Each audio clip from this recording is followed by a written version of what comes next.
मायांका मुसम्यान मियागुल सरदार वली असलम वतन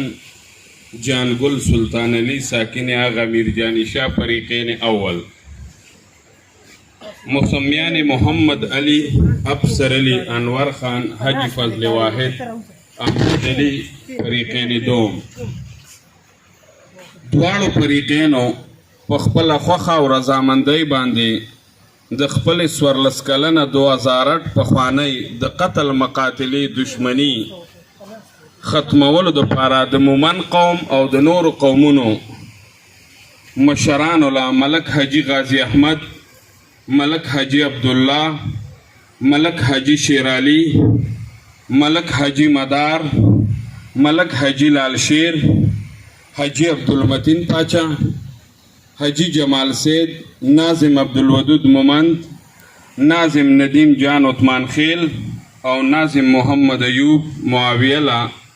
د 15 لکه روپو نقد او د 25 لکه روپو د ضمانت لاندې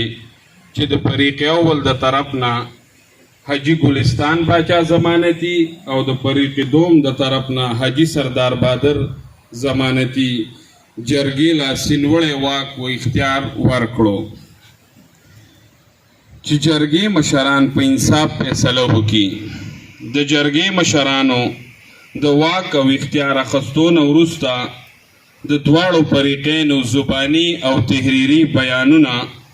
واورېدل او د دغه بیانونو په رڼا کې د جرګې مشرانو الله تعالی حاضر ناظر وګڼلو او په دې ډول یې فیصله وکړه چې تفصیل یې دا دی: